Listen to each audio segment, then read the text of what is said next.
Education Officer, Dr. Ramona Archer Bradshaw, Strategic Policy Advisor to the Permanent Secretary, Dr. Ida Mae Denny, Deputy Chief Education Officer Acting, Ms. Julia Beckles, Senior Education Officers and Education Officers of the Ministry of Educational Transformation, Principals and Deputy Principals, other colleagues in education, members of the Toastmasters Association, distinguished judges, specially invited guests, students, parents, good evening. Good evening. We are here to celebrate our children as they would have been involved in a competition entitled Punctuality Matters. I am Ms. Sharon Weeks Cumberbatch, and I will be your Master of Ceremonies for this evening. To bring welcome remarks, I will now invite Dr. Ramona Archer Bradshaw to the podium.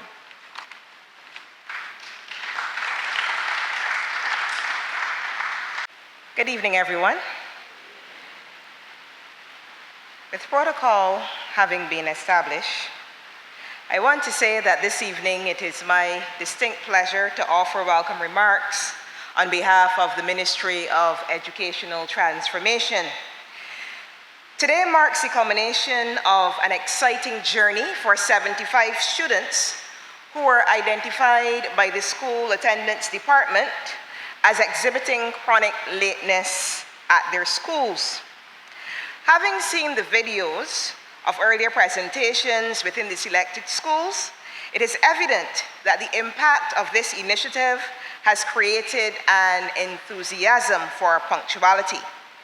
Equally, I express joy in knowing that the research that the students have conducted on the topic has allowed them to translate the knowledge that they have gained into practice, resulting in them developing positive habits. Students, your ability to sit here at this ceremony today is the result of your hard work and dedication to the change that you want to see in yourselves.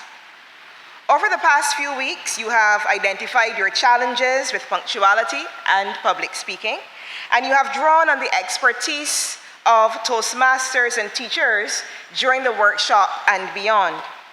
Students, this is an example of how you can continue to grow and develop in any area of your life.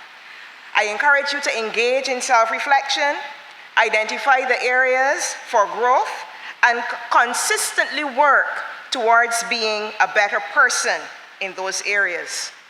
You worked hard to get here. As you continue to strive for excellence, remember that true excellence comes through perseverance. As the Ministry of Educational Transformation embarks on its journey towards ensuring a bright future for every child through the development of initiatives that are fair, inclusive, relevant, and modern, it is important that all partners, especially our parents, understand the benefits of supporting our children so that they can be the best that they can be.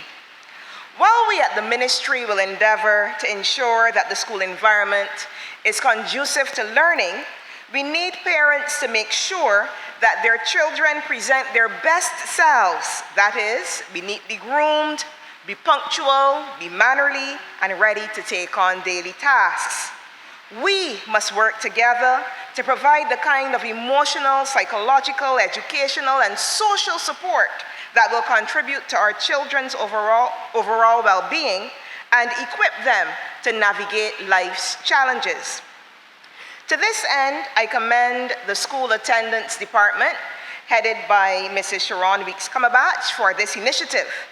Parents, those who are here, I also commend you for your support, for your active listening, and for your determination to ensure that your child or ward is not disadvantaged, but can receive the best education that benefits them.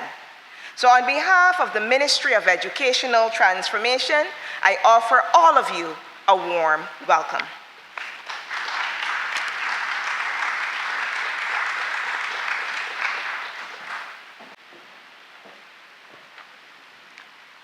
Thank you, Dr. Archer Bradshaw. Dr. Ida Mae Denny commenced her career in education on January the 15th, 1974, working in the field of education for the next 50 years. Of those 50 years, she spent 16 as a teacher, 24 as an administrator in the Ministry of Education, and 10 as a development banker in education with the Caribbean Development Bank. Dr. Denny, who was educated at the Alexandra School from 1967 to 1973, is the holder of a teacher's certificate with distinction from Eardiston Teachers Training College, from which she graduated in 1978 as Student of the Year. In 1985, she graduated from the Cayville campus of the University of the West Indies with a Bachelor of Arts honors degree in Literature and Linguistics with Education. She returned to UWI in 1991, graduating in 1992 with the Certificate in Educational Management and Administration, gaining a distinction and graduating as the most outstanding student. In between her stints at UWI, Dr. Denny was awarded an Organization of American States Fellowship to attend Howard University in Washington, D.C. She graduated from Howard in 1988 with a Master of Education degree in the teaching of reading, achieving a perfect 4.0 grade point average. For her outstanding performance, she was awarded a graduate assistantship presented with an award of academic excellence and was named in Who's Who among international students in American universities and colleges. In April 1993, Dr. Denny was promoted to the position of Education Officer responsible for language arts. In this role, she was responsible for oversight of instruction in language arts. She led the design, development, implementation, and evaluation of language arts curricula across the system. Dr. Denny became part of the senior management team of the Ministry of Education in February 1998, when she was promoted to the position of Senior Education Officer. She first served as Senior Responsible for Curriculum, where she had responsibility for oversight of the design, development, implementation, revision, and monitoring and evaluation of all curricula within the school system. She also oversaw monitoring and evaluation of student instruction and the development of continuing professional development activities to address deficiencies in instruction. She also led activities in supervision and coaching of principals as instructional leaders and the organization and implementation of professional development activities to address deficiencies in instructional leadership. In July 2000, Dr. Denny was assigned to act as Deputy Chief Education Officer, a post to which she was appointed in September 2000. In this role, Dr. Denny assumed oversight of the school's portfolio, overseeing activities relating to the management and administration of schools. Having led the school's portfolio in 4 years, in January 2005, Dr. Denny was transferred to the Planning and Development portfolio, becoming responsible for the oversight of 5 departments: curriculum and assessment, examinations, planning, research and international relations, management information systems, and program coordination.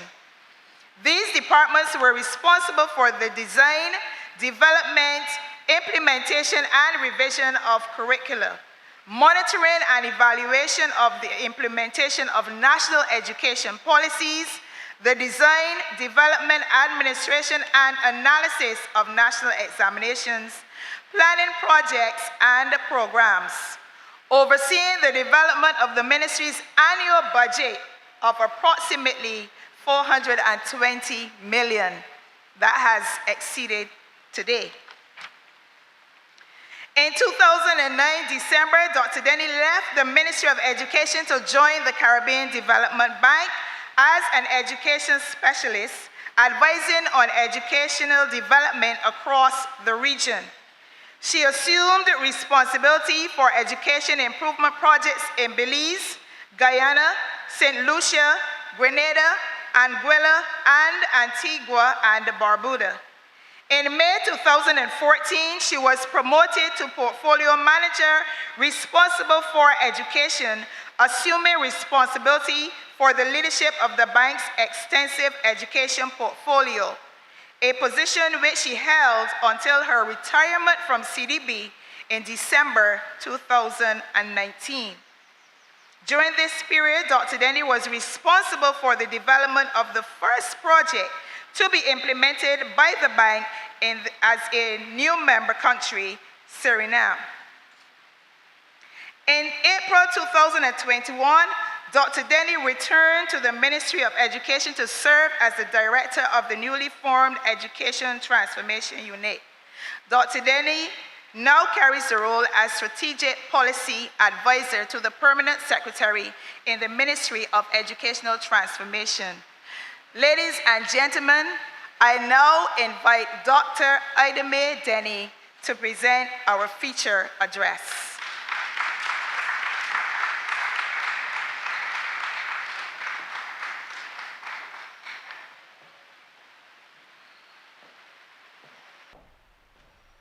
The protocol having been established, I want to begin by saying good afternoon, everyone. I want to begin by commending the School Attendance Unit for its out-of-the-box thinking in the planning and development of this program. For many years, School Attendance has been organizing and delivering workshops designed to present to children and their parents the value of certain actions. So children and their parents would turn up for these workshops at the ministry, but at the end of the day, no one could be really certain that they had taken anything away from them. We might very well conclude that there was no change, that there was no growth, since we continue to see the same behavior over and over again. In this case, however, the children were required to do research, and make presentations, some of which will be done today, which speaks to influencing change in behavior. That behavior, engaging in punctuality, can be very easily seen. So there is or will be evidence as to whether it works. When I was a girl at primary school, a long time ago, we were often reminded of this saying, punctuality is the politeness of princes.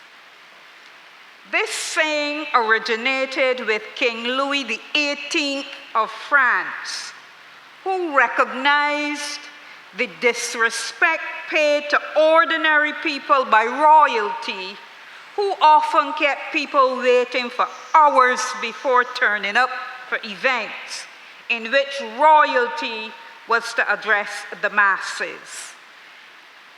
By making this statement, he was saying that royalty needed to show their respect for the people by being on time. And I must tell you, I was hoping that we were going to begin on time this evening, because we can't be talking about punctuality matters and then not begin on time. So I want to give all of you commendations for being here on time so that the program could begin at 5 o'clock as it was advertised.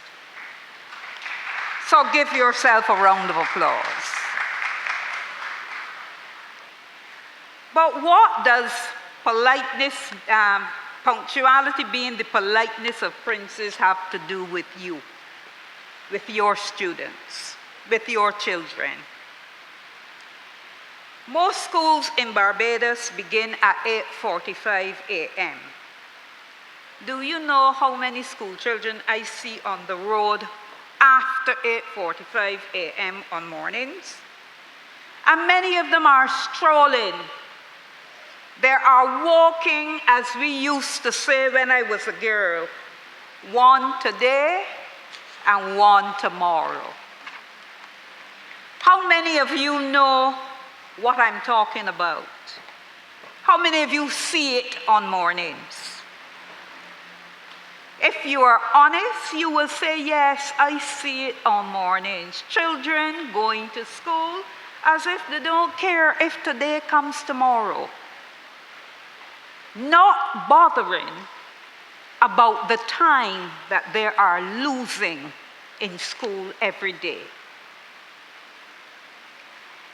When this occurs, these children are being disrespectful to their teachers and to their peers who are waiting on them to get to class. When I was a teacher and I had children come late, I often felt the need to go back over what I had done before so that the latecomers would be filled in. But it is not right that a teacher should have to do that, because it means that those children who were there on time, they are losing out now because the teacher has to go back over for the persons who are coming late. Is that fair to the teacher or to the children who were punctual? So, when you hear what King Louis XVIII said, when he recognized that royalty needed to treat the ordinary people with greater respect, it behoves us as ordinary people to treat other people with respect as well and to be on time.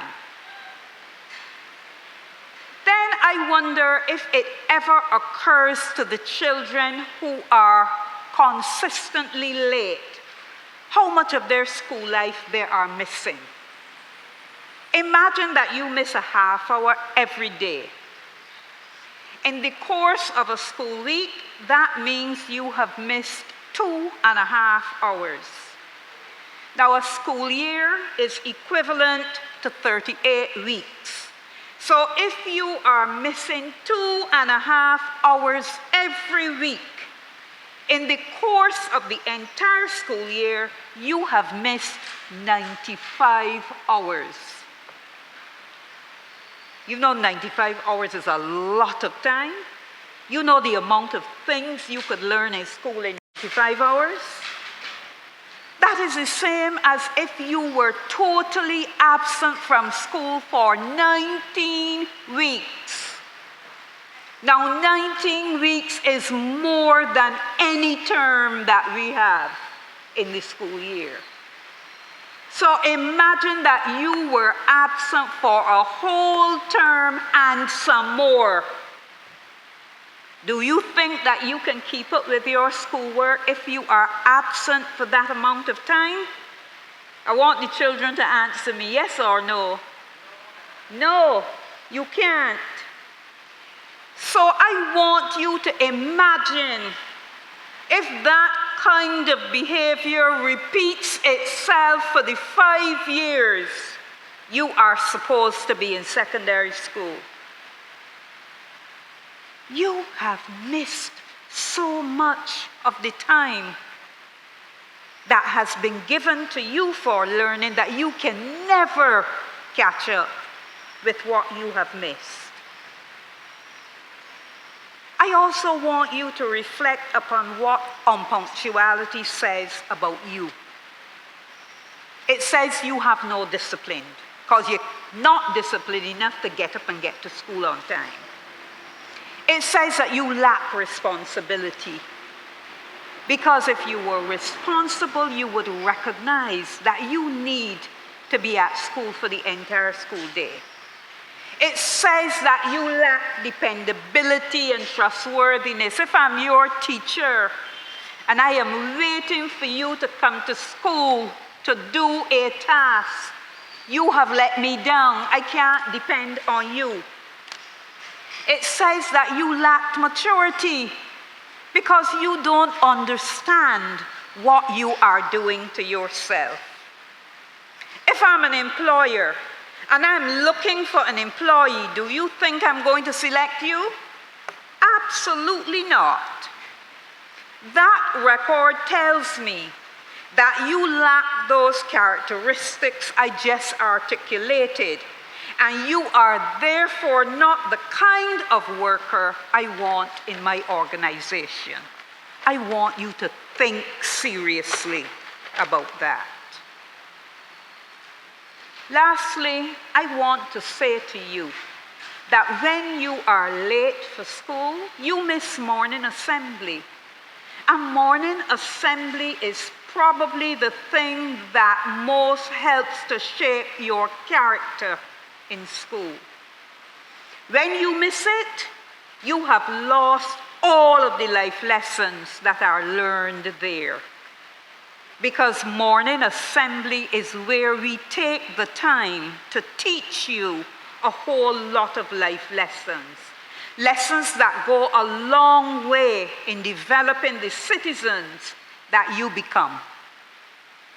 I therefore hope that the research you have engaged in and the conclusions you have reached as a result of delving further into the theme that you spent the past few weeks looking into, punctuality matters.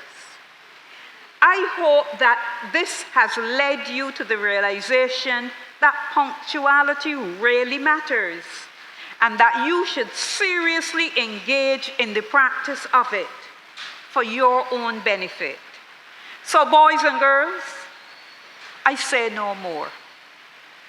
I may have shocked you by some of the things I have said, especially when I talk about the amount of time that you probably lose in school by being unpunctual. So I will just say, we are going to be looking on in the coming weeks and months to see if you have learned anything from the research you have carried out, and if you have developed into those princes for whom punctuality is akin to politeness. Thank you. Let's give Dr. Denny another round of applause. She gave you much food for thought, and we have to understand that when students consistently arrive at school on time, they will develop a sense of discipline and responsibility, and that routine will foster good habits and instill a strong work ethic that will serve them in the future. Thank you once again, Dr. Denny. We're now going to have two selections from the Springer Memorial Steel Pan Orchestra.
Thank you, Madam Chair. Is everybody excited this evening? You don't sound that excited. Are you excited this evening? Okay. So Chief Education Officer, Dr. Ramona Archer Bradshaw, featured speaker, Dr. Idemi Denny, Strategic Policy Advisor, Ms. Julia Beckles, Deputy Chief Education Officer, acting, principals, deputy principals, and I should have acknowledged our other family members from the Ministry of Education, of course, the education officials. We want to acknowledge our finalists, distinguished judges, who are all Toastmasters, invited guests, staff, students, ladies, and gentlemen. It is a distinct honor for me to serve as your contest chair this evening. And I want to welcome you again to the school attendance inaugural Punctuality Matters Speak Off. I said inaugural because I know we're going to have this yearly. So I want to take this opportunity now to introduce our judges. Our chief judge is Toastmaster Linda Graham. Judge 2, Toastmaster Philip Jackman. Judge number 3, Toastmaster Veronica Jones. We have our timer, Alicia Sheltonham. And our tabulator, we have Sharon Weeks. I can't remember her, sorry. Coverback, sorry. Okay, so we want to begin, but before we do that, I will acquaint you with the following rules. Unless there's a dire emergency, please do not walk around or leave the room, people are leaving already, while a contestant is speaking. The names of the contestants would be announced twice. Please refrain from clapping until the names have been announced a second time. At the end of each contestant's speech, 1 minute of silence would be observed to allow our judges to mark their ballots. This will not be announced. Finally, I invite the adults in the audience, and the students too, if you have not already done so, please silence or turn off your cell phones. The contestants have been briefed and the speaking order has been established. The time allotted for the delivery of each speech shall be 3 to 4 minutes. The speech is not to be less than 3 minutes or longer than 4 minutes and 30 seconds. The contestants have been informed of the location of the timing cards, which shall be operated as outlined. Display of green card at 2 minutes, which indicates 2 minutes left. Display of yellow card at 3 minutes, which indicates 1 minute left. Display of red card at 4 minutes, which indicates time up. The red card will be displayed until the conclusion of each speech. The judges and contestants have been briefed. All officials are in place, so let the contest begin.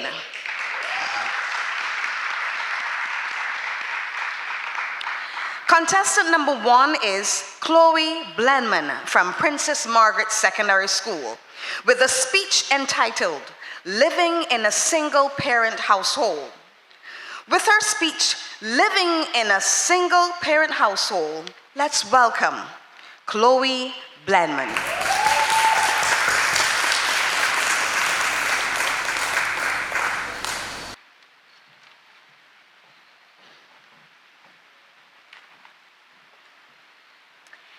Good afternoon, honorable judges, parents, and distinguished guests. Today, I stand before you to share a story about love, resilience, and the power of family. A story that is as much about struggle as it is about triumph. It is the story of my life, shaped by the love of one remarkable woman, my mother. I come from a single-parent household, and while this may not always fit the traditional idea of a family, it is the foundation of who I am. I want to take a moment to acknowledge all the single parents in this room. Those who show up every day, not just for their children, but for their families with love and strength that shows no bounds. The sacrifices you make and the resilience you exhibit goes unnoticed too often, but today I want to say thank you. You are not invisible. Your love and commitment are the backbone of many families, and your strength is immeasurable. However, even with all my mother's love and dedication, there were times when life didn't go according to plan, when things didn't fall into place, when things didn't fall into place the way we had hoped. One of the most noticeable consequences of growing up with a single parent is understanding that sometimes, despite our best effort, things slip through the cracks. Take, for instance, my own experience with tardiness. My mother would get up early, prepare me for school, do everything in her power to make sure I was on time. But there were days when I still found myself rushing out the door, running behind. In those moments, when I look at her face, I am reminded of the weight she carries, the weight of trying to be everything all at once. Even though she works tirelessly to make sure everything is in order, sometimes life with all its unpredictability gets in the way. Being late was never about the lack of effort. It was about reminded of how hard my mother worked and how, despite her best intentions, the circumstances of a single-parent household sometimes left little room for error. This is where we, as a community, need to step in and understand the realities single parents face. Being a single parent is not just a role, it is a responsibility that stretches across every part of their lives. And as children, we sometimes can't see the full picture. We don't always understand why we can't have that extra moment of sleep, or why our parents juggle so many things at once. But it is crucial to have empathy. It is important to understand that being a single parent means doing twice as much with half the resources. And so, while tardiness may seem like a small issue in the grand scheme of things, it reflects something deeper: the need for support. Single parents need understanding and a system that helps alleviate some of the pressure they face. Whether it's from family members, communities, or school, we must all do our part to recognize the challenges these parents face and help them in any way we can. We should provide resources, the flexibility and compassion needed to ensure that children of single parents do not feel the weight of their circumstances every day. Living in a single-parent household has shaped me into who I am today. It's taught me resilience, adaptability, and the value of hard work. It has taught me to appreciate the small things, like the rare moments when we would sit at the kitchen table and my mother would share a story from her own childhood. It's taught me to cherish every moment, even the difficult ones, because in those moments that we find strength. To some, single-parent families might seem incomplete, but to me, ours is abundantly whole. We may not have the same number of people that others do, but what we have is powerful. The love we share is boundless. It thrives on teamwork, mutual respect, and a shared hope for the future. This love has taught me that family is not about fitting into a specific mold. It's about standing strong together, no matter the challenges that come our way. So to anyone here who's from a single-parent family, I want you to know this: you are not alone. No matter how small your family is a beacon of strength and resilience. You are capable of incredible things, and the love you share is more than enough to overcome any obstacle. And to my mother, I say this: thank you for being my everything. Thank you for always putting me first, for working tirelessly to ensure I had everything I needed, and for teaching me the true meaning of love and resilience. I am who I am today because of you. And for that, I will forever be grateful. We are not defined by what we lack, but by the strength of what we have. And what we have is extraordinary.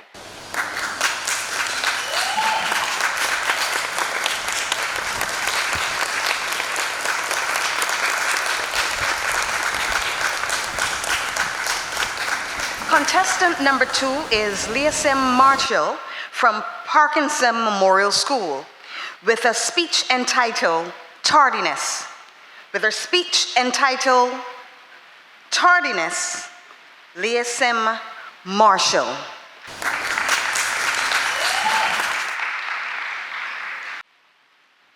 Representatives from the Ministry of Education, technological and vocational training, judges, fellow competitors, ladies and gentlemen, good evening.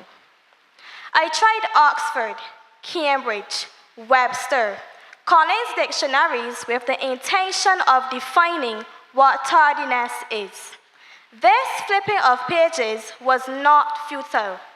I was not convinced that the definitions scribed were accurate enough. However, when I stared into the mirror in my room, I saw a full-fledged, flagrant, facey definition of tardiness, me. I, Leah Ken Marshall, a 16-year-old student representing the Parkinson Memorial School, is the definition of tardiness. Late out of bed, late out the door, late to school, and late to class. But this was not classy, and I had to inform myself that this was not the best fit for a young lady who has big dreams. I dream of becoming a nurse. However, when I examine this profession, tardiness is an infection that cannot be allowed to spread. Instead, I need an injection of punctuality mixed with discipline administered deep into my psyche. Imagine if I am late doing my rounds on a ward. Imagine if I am late to medicate a patient. Imagine if I am late for a duty. This could lead to panic, anxiety, further distress among family members, and even death. But this was not This profession demands reliability. Even studying for it, I cannot afford to be late for classes.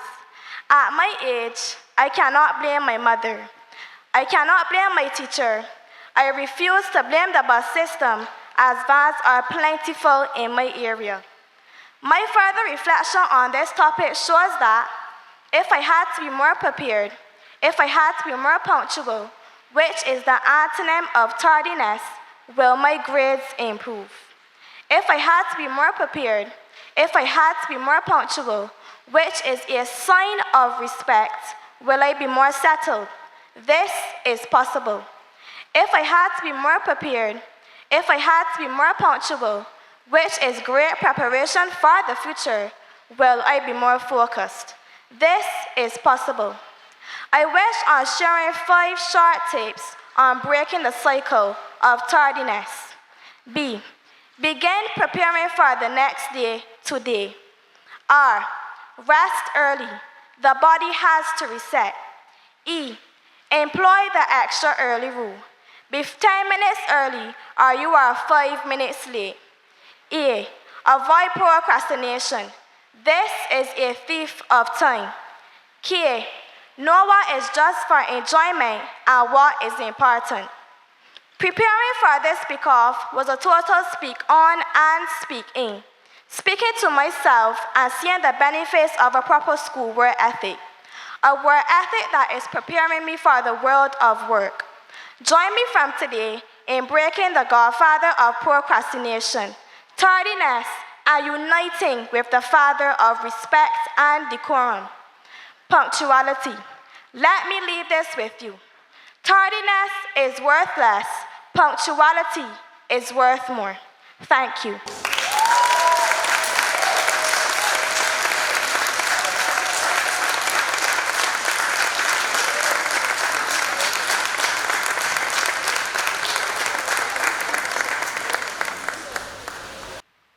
Thank you.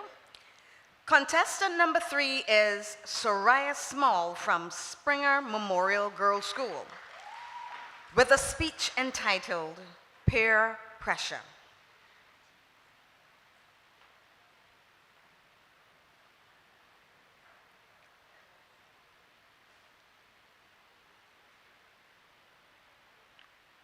Okay. With a speech entitled Peer Pressure, let's welcome Soraya Small.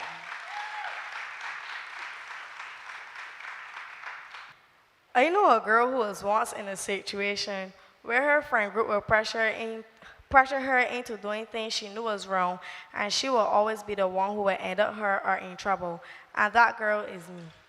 Good afternoon, Madam Chair, Ministry of Education officials, members of the Transport Board, other officials, judges, Madam Principal, Madam Deputy Principal, staff, and students.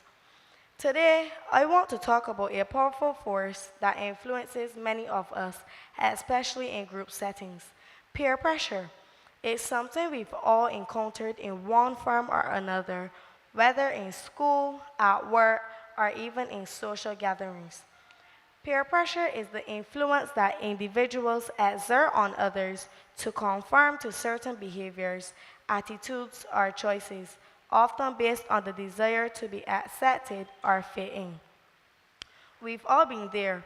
The moment when you feel like you have to do something just because everyone else is doing it.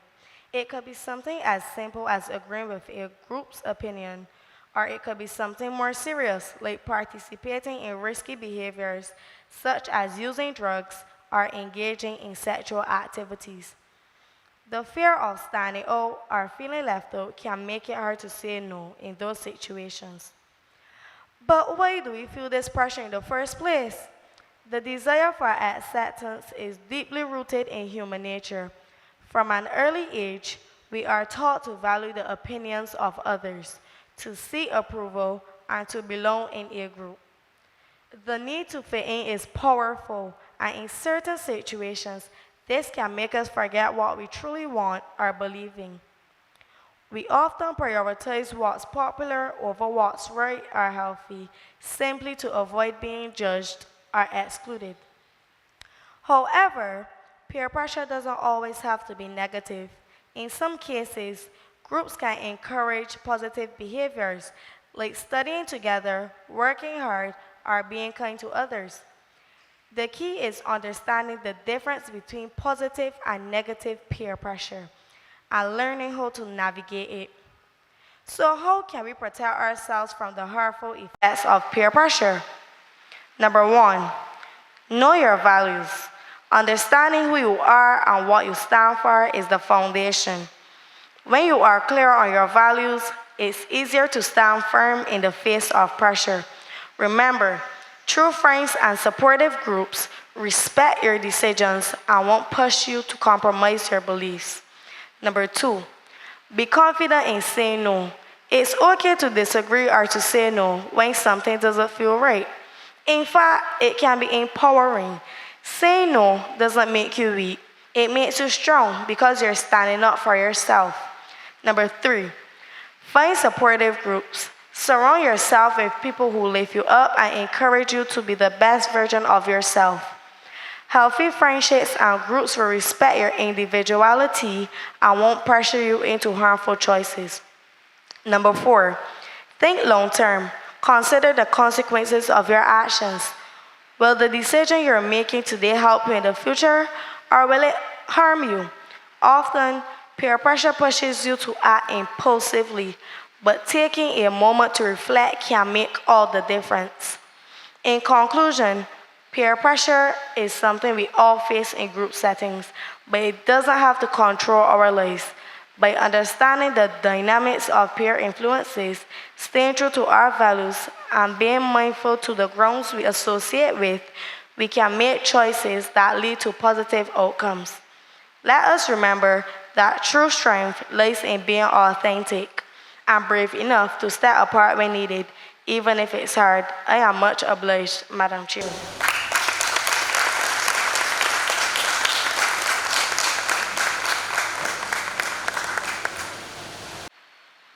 We are now preparing for our penultimate speaker. Contestant number 4 is Jakayla McCalling from Darrell Jordan Secondary School with a speech entitled Preparation Equals Punctuality.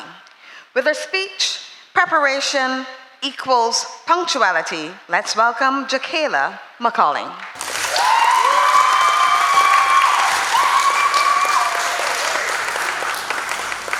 Arrive on time.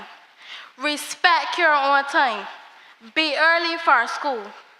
These are some wise words from Mr. Kenlin, principal of the Darrell Jordan Secondary School. But is it as easy as it sounds? Nado. How many of us are not prepared on mornings for school? How many of us are not motivated on mornings on school? Well, I am you and you are me. Judges, specially invited guests, teachers, and students, good afternoon. Some mornings I feel sluggish. Some mornings I move lazy. Some mornings I sleep late and say, what school was? I'll get there tomorrow.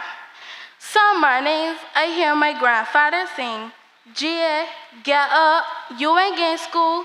And even my friend calling asking, were you still home? You ain't going to school. Why must I be on time? Why must I be punctual? Am I not smart enough to catch up on my schoolwork? But wait. Let me think about this again. Where is my thinking cap?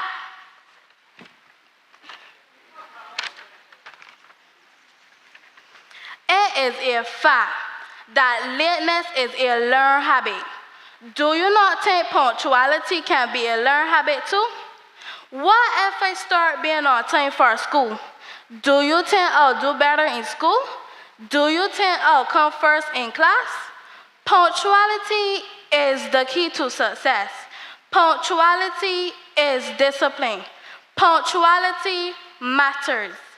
According to the principal at the University of West Indies, punctuality is one of the keys my students need to strive academically. I want to obtain 7 or 8 sexy subjects. I want my teachers to feel confident that I will be early for my classes. I want to be a part of the top-tier chefs on the Caribbean cruise line. Therefore, I must be punctual for school. I must prepare for school the night before. But how can I do this if I'm unmotivated? A studies from a Torah representative, Pamela Griffith, states that 80% of late students are unmotivated.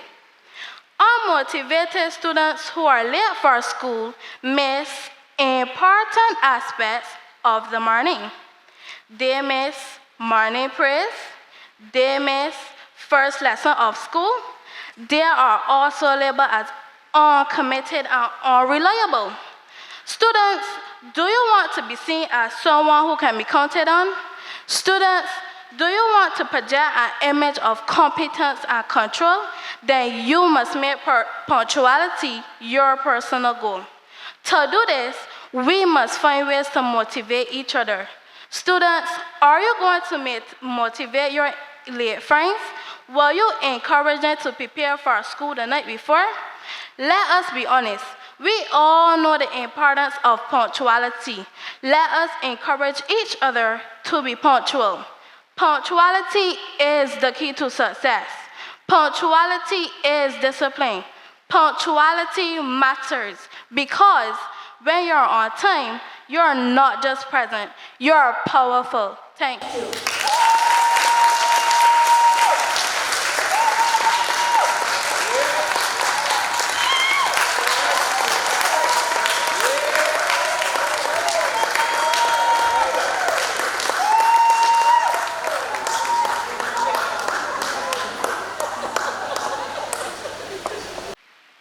Our final contestant is a king among the queens. Contestant number 5 is Shakir Daisley from St. Leonard's Boys School with a speech entitled How Peer Group Pressure Affects Punctuality. How peer group pressure affects punctuality. Let's welcome Shakir Daisley. Contest chair, judges, specially invited guests. Good evening. Imagine you're getting ready for school, checking yourself in the mirror, getting ready for that Instagram story. Just then, your phone buzzes. It's your friends texting, yo, skip class today. We hanging out. In that moment, you feel torn. On one hand, you know you should be punctual. On the other hand, chilling with friends sounds way more fun. Peer pressure to skip class is real. It's like a whisper in the back of your mind making excuses sound logical. Just this once won't hurt, or everybody else is doing it. But what starts as one missed class turns into a habit. You get comfortable with being late. Skipping class becomes normal, and just before you know it, you're falling behind. Missing class doesn't just affect you, it affects everyone. Teachers have to go over lessons again. Classmates lose valuable time. And worst of all, you're robbing yourself of the education you deserve. Every skip class is a lost opportunity to grow, to set yourself up for success. The more you miss, the harder it is to catch up, and suddenly that one skip class has snowballed into a major setback. Let's take a moment to think about why we let peer pressure control our decisions. We all want to fit in, to be part of the crowd. No one wants to be the odd one out. The person who says no when everybody else says yes. But real confidence, real strength comes from standing firm in your values. It comes from knowing what's best for you, making choices that support your future, not just your momentary desires. Skipping class might seem harmless in a moment, but let's fast forward a few months. Picture exam season approaching. And while others are prepared, you're struggling to understand material you barely remember because you weren't in class to learn it. Picture your final grades, reflecting the time you put in or didn't put in. Suddenly, the consequences become real. It's important to understand that every decision we make today shapes our future. Education is more than just a requirement, it's an investment. Every class attended, every lesson learned, every effort made is a step closer to your dreams. Whether you want to be a doctor, an entrepreneur, an artist, or anything in between, discipline and commitment will take you there. But it starts with small decisions, choosing to stay up, to show up, to be present, to take control of your own path. Studies show that 44.8% of students fall into the trap of peer pressure, leading them to skip class or arrive late. That's almost half of us. The question is, do you want to be part of that statistic or do you want to rise above it? And let's be honest, your friends, the ones encouraging you to skip, won't be the ones sitting next to you in that exam room. They won't be the ones responsible for your grades, your future, your success. That responsibility is yours alone. Surround yourself with people who uplift you, who push you to do better, who remind you of your goals rather than distract you from them.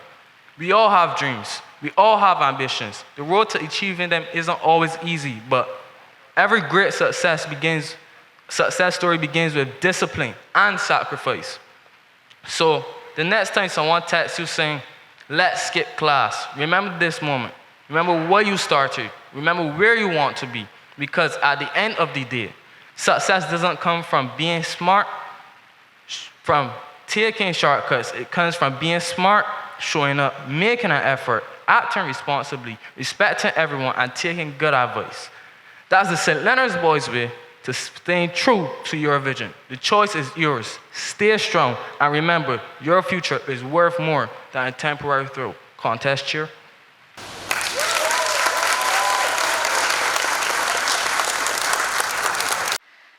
We want to applaud all of our contestants: Chloe Blenman, Princess Margaret Secondary School; Leah Kim Marshall, Parkinson Memorial School; Soraya Small, Springer Memorial Girls School; Jakayla McCalling from Darrell Jordan Secondary School; and Shakir Daisley from St. Leonard's Boys School. We want to applaud our 5 finalists. And we want to give the judges an opportunity to deliberate, and I will now return control to our chairperson. Or do we just listen to the music of our, right, we'll now be entertained. So it was good being your contest juror as we await the final results.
Now, I just want to give you a little background to this Speak Off competition. So the school attendance section within the Ministry of Educational Transformation has been engaging and continues to engage parents and pupils regarding attendance issues at school, unpunctuality, loitering, truancy, all of these things through home and school investigations. So during the current academic school year, we found that many of our students were arriving late to school. And as a result, the department determined that the focus would be to bring those students together in a forum that would allow them to share their personal experiences and to support them in bringing about behavior change. We decided to let the students compete in a speak-off competition, beginning with 5 selected schools. And those schools were Parkinson, Darrell Jordan, St. Leonard's Boys, the Springer Memorial Secondary School, and Princess Margaret.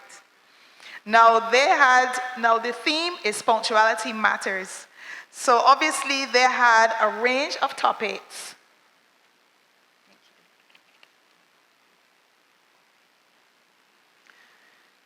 Okay. They had a range of topics to choose from. And I will just share some of those topics. They had family issues, tardiness, transportation, parental conflict, unemployment of parents, financial issues, health, socioeconomic issues, meaning there is no breakfast or no electricity, lack of a responsible structure in the home, meaning there is no bedtime structure, there is no structure for homework, children are left to get themselves and their siblings ready. Another topic was loitering, then there was lack of motivation, delinquency, undone assignments, uniform not prepared, no strict penalties for lateness at school, peer group pressure, poor teaching methods, single parenting, and poor preparation for schools. So the students had the opportunity to choose which topic they wanted to present on. And so they delivered. They delivered. Let's give them a round of applause. Now, I just want to say during the competition at the school level, there was so much information which we were able to glean, and the students were in competitive mode from the get-go amongst their peers at the school. It also gave not those selected students an opportunity to present within their schools. It also gave them the opportunity to come together collectively and discuss the challenges that they go through on a daily basis, which contribute to them being getting to school late. So for example, I just want to share this one which sticks in my mind. There was one which relates to transportation. And my representative from Transport Board was there. She's here this evening as well. And the young lady spoke very passionately about where she lives, and this was in St. Andrew. Another one spoke about St. Lucie. And she said she has to get up at 4 o'clock in the morning, and there's only one bus. Sometimes she's at the bus stop for that 1 hour, maybe an hour and a half. There's only one bus and one van that travels at that time in the morning. So obviously, by the time she gets to school, she says sometimes she's quite annoyed, but she's also tired. She's also tired. So then the focus and the adjustment, because of being late and not a challenge that she herself made, is the result of the transportation, then she has to compose herself and get ready for class. So we understood. We understood. Sometimes we say when children are late, coming from long distances, that there's no impact. But obviously, it does impact our students who are late. And so I want to commend all of those students who participated at the school level. I must say to you, principals, I applaud your enthusiasm. From the get-go, the principals were on board. They were on board, and I want to applaud the principals of the schools. We had so many discussions, and it fit right in with the school's SP, BMP program. And that's what I love about it. Okay, enough of my rambling. The judges' decision is final, but we will leave that to the end. We are now going to go into a presentation of prizes. And we are awarding all of these students who competed in the Speak Off competition at their individual schools. So at the end, you will hear the judge's decision.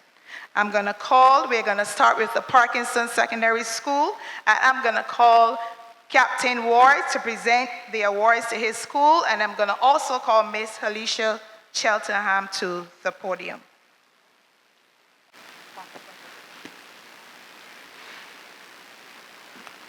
As I call your name, please come.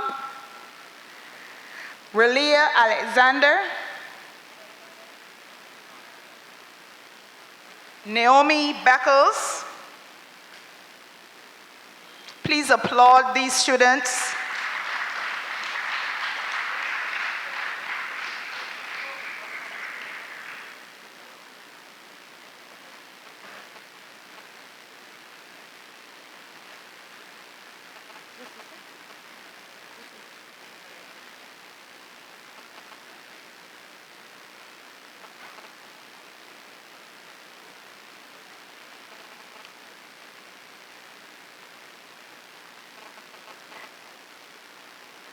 Anastasia Simpson.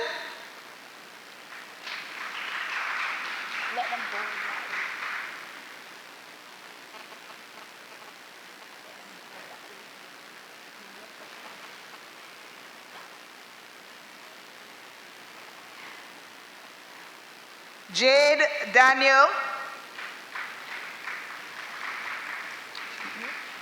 Monique Weeks. Genesee Maskell. Kadion Ali.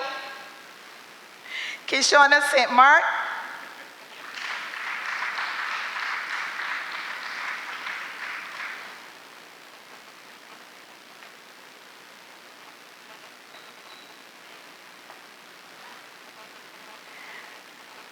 Janaya Harris. Jazari Smith.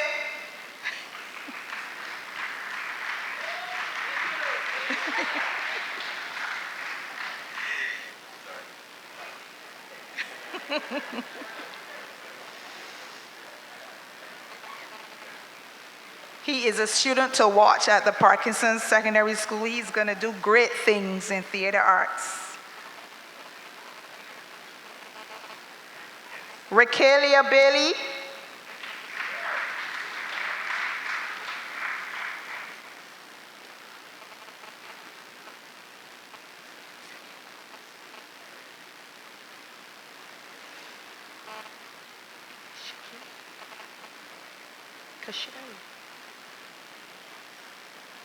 Kashari Aline Lashley.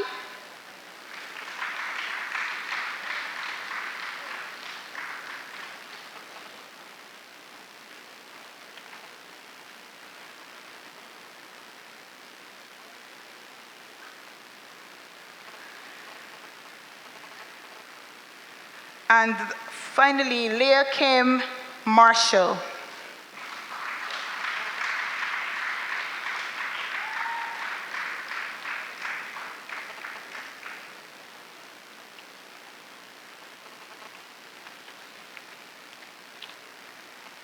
Thank you, Captain Ward. Will Principal Ken Lynn please come? Students of the Darrell Jordan Secondary School, please get in line. We're going to begin with Jazari Maynard.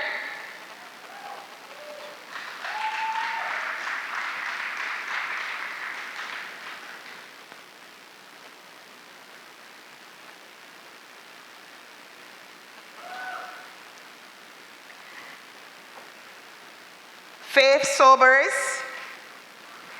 Renatra Brooms,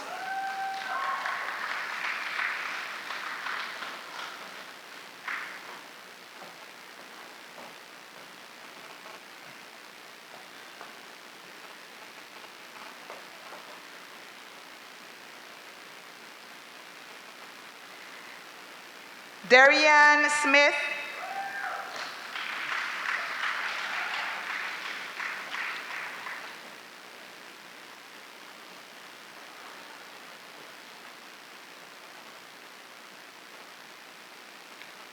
Kiana Paris, Nevaeh Ford,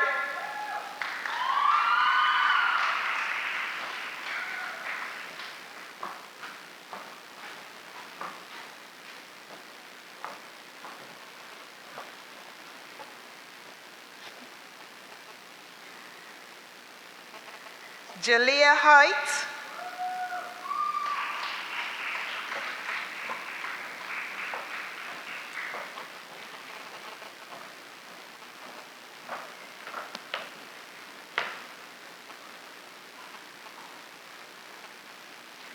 Patricia Jordan,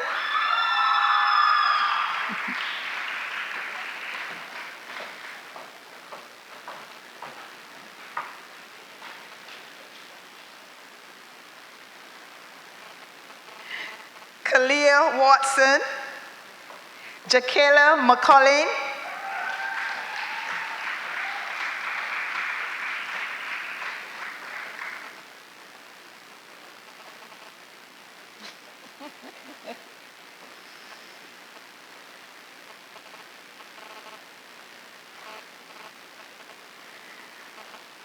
Amira Aline,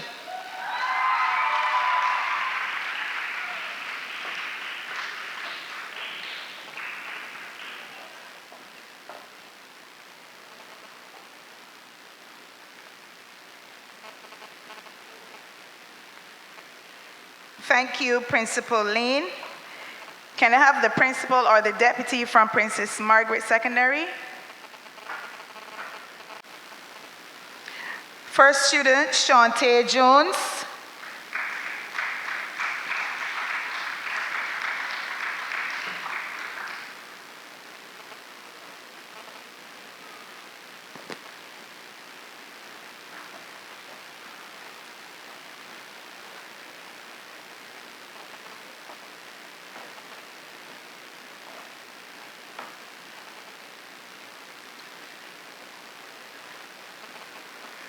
Daniel Segon Bethune, not here. Shakaya Watts, Chloe Blainman,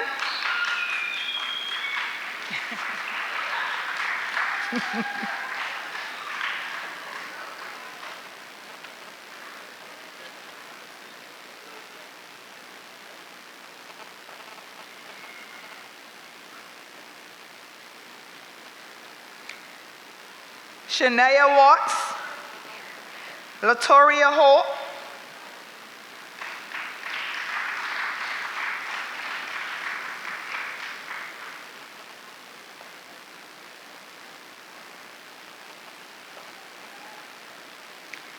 Ciara Green,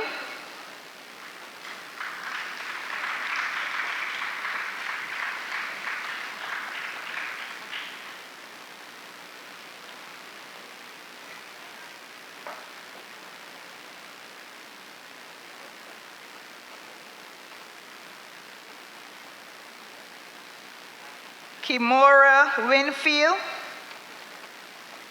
Jadil McDonald,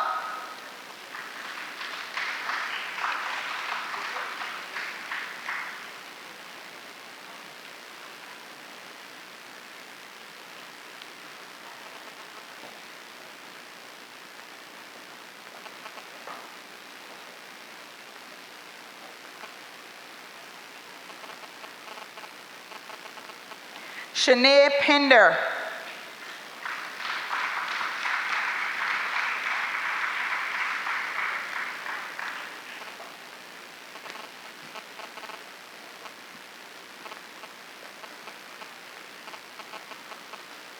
Thank you, Madam Principal.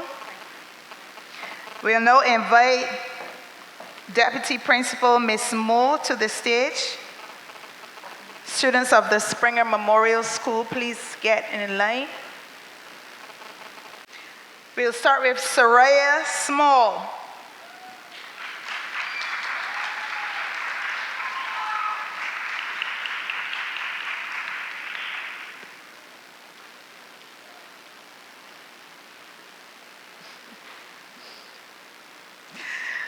Adara Moise.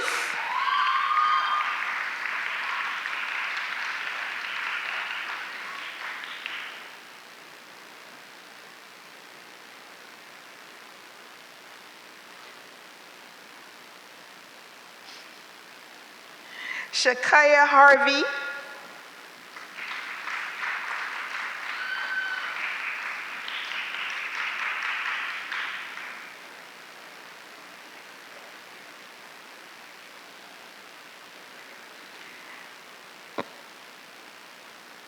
Soraya Nichols.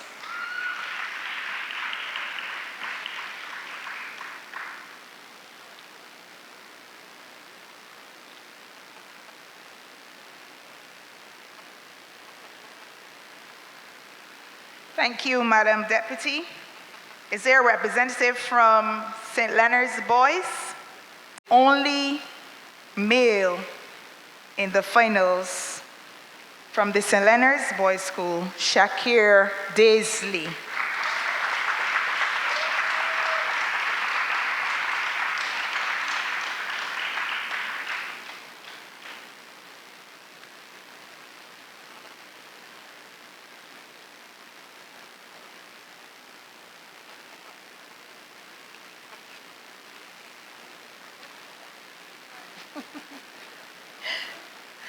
Thank you, ma'am. Thank you very much. Let's have a round of applause for all the contestants. At this time, I'm going to call Miss Kay Sargent to the stage. We now have presentations to our judges. First, to our chief judge, Miss Linda Grimm.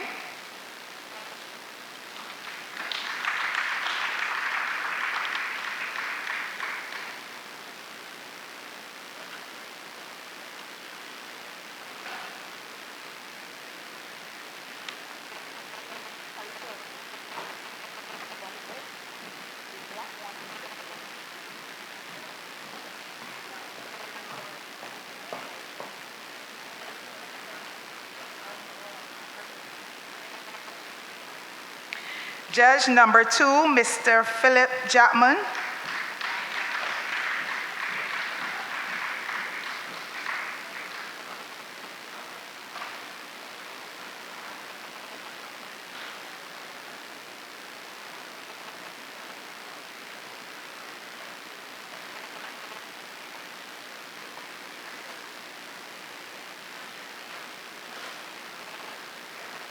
Judge number 3, Ms. Veronica Jones.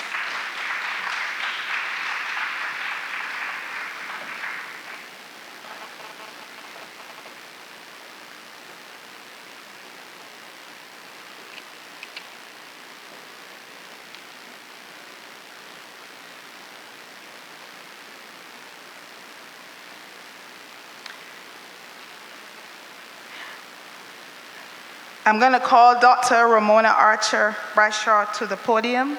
Ms. Sargent, Ms. Sargent.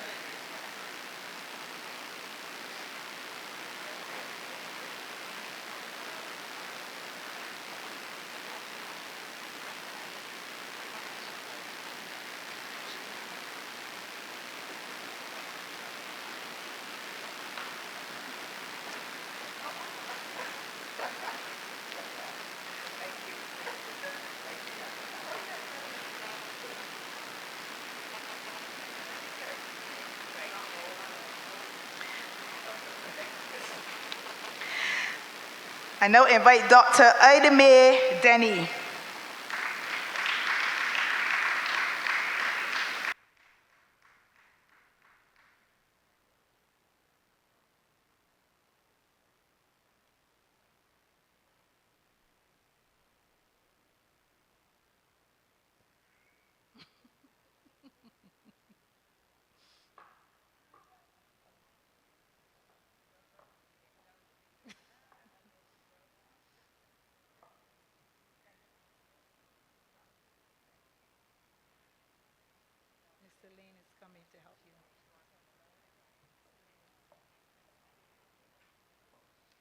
Thank you very much, Ms.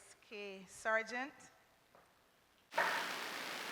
And now, the results are in. The moment that we have all been waiting for. You can see smiles now. Some persons have adjusted their sitting position. And we are ready. Should I go from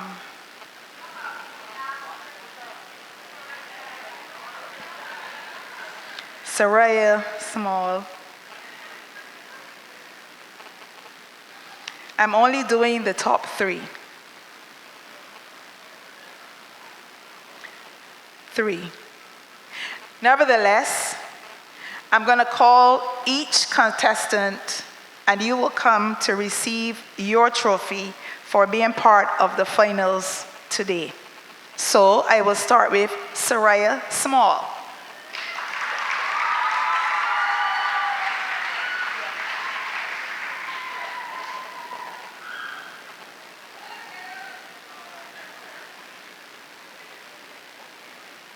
Oh, sorry.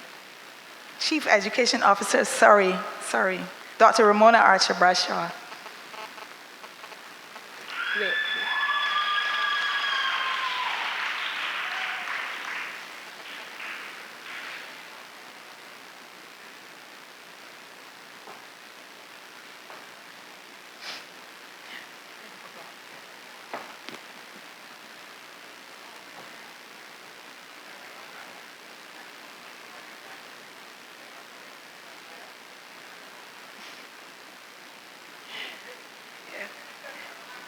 Shakir Daisley.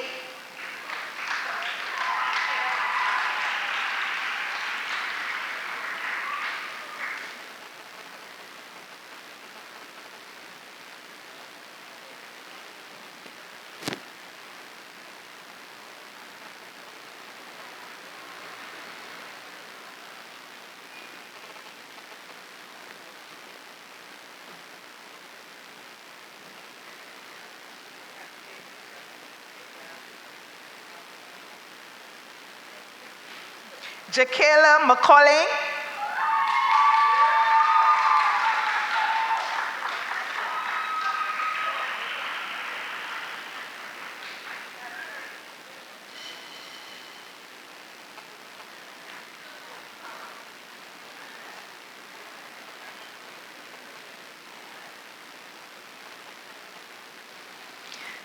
Chloe Blendman.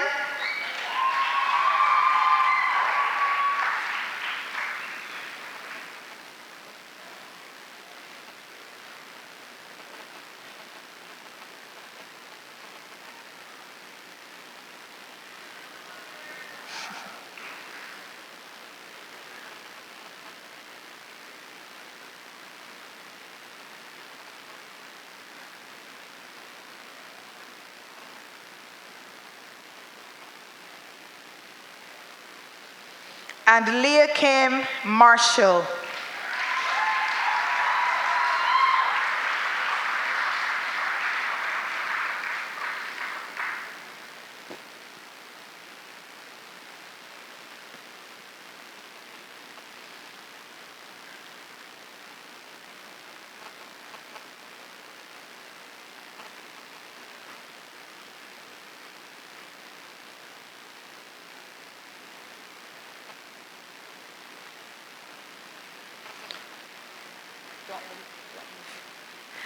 At this time, we are still waiting for the results. So I'm going to call Chief Judge Miss Linda Graham just to give a few pointers.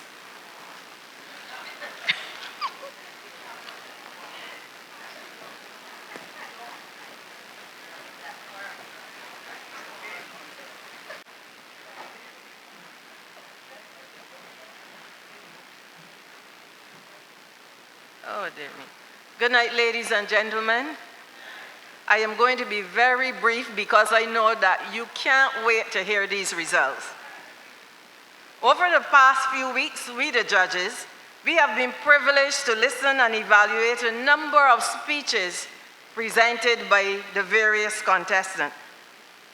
We salute you and we applaud you for your efforts. And I want all of you sitting here to applaud those children who are here and who didn't make it here this evening.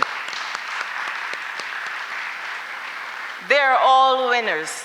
I want to commend those teachers who assisted the contestants with their presentations. Teachers, keep up the good work. Now we, the judges, have noticed the following. 1, the speech topics were all relevant, and there was evidence of research which added conviction to the various speeches. We enjoyed the personal stories which enriched the presentations, thus making them compelling and relatable. We were impressed with the use of props which were appropriately used and which clearly emphasized and enhanced the various speeches. We enjoyed the enthusiasm and the humor displayed and the choice of language which enriched the various speeches. However, there were some things which we think that you, the contestants, need to pay special attention to. Most of you read the speech from beginning to the end. As a result, you were unable to demonstrate various body language, such as eye contact, facial expression, and gestures which would have further enhanced your speeches. Hence, you need to learn your speech. You need to know your speech. You need to practice your speech and be confident in your presentation. We want you to pay attention to your voice, as in some cases, there was too much shouting. Now that doesn't apply to this evening. Remember, I'm talking generally about all of the speeches which we would have evaluated. We also want you to pay attention to your manner of speaking. Now, when you speak with your friends, you use certain words and phrases that is common and easily understood among yourself. And that's all right. There's nothing wrong with that. However, may I suggest that when you are presenting to a different audience, you need to pay attention to the type of language that you use, because you want your audience to understand the message that you are bringing. Now this evening, we were very impressed because we noticed an immense improvement in your preparation and the delivery, and we congratulate all of you. Well done. And we look forward, we the judges, we look forward to being judges again next year. Right, ma'am? Thank you very much.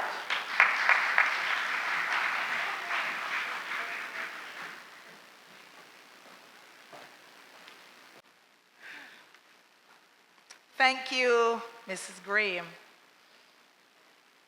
Okay, so I'm not saying anything more. I'm just going to go to the results.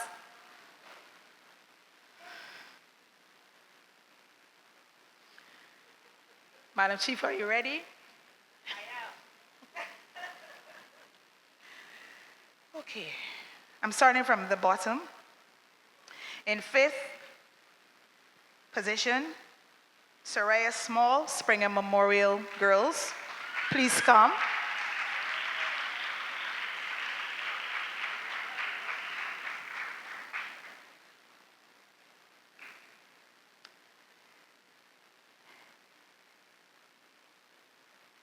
In 4th position, Shakur Daisley, St. Leonard's Boys.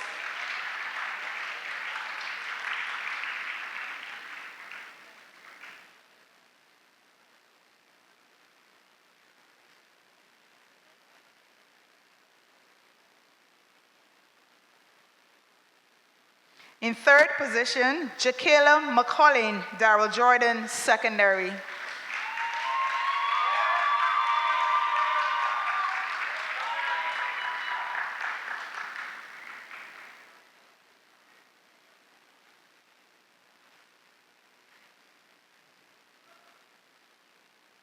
In second place, Chloe Blenman, Princess Margaret Secondary.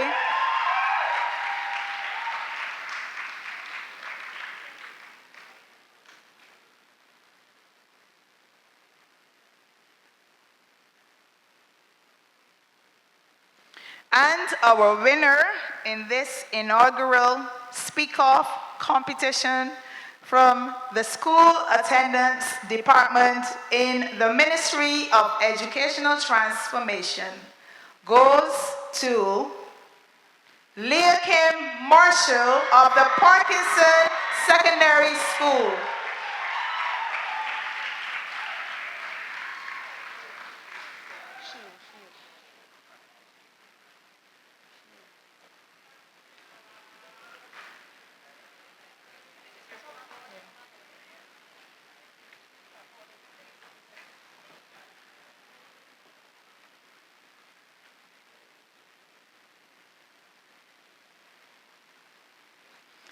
Let's have a round of applause for all our finalists.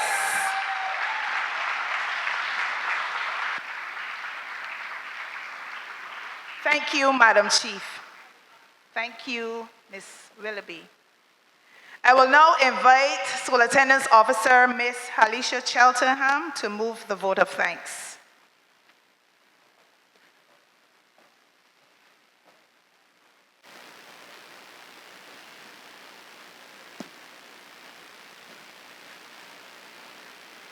Chief Education Officer, Dr. Ramona Archer-Bachar.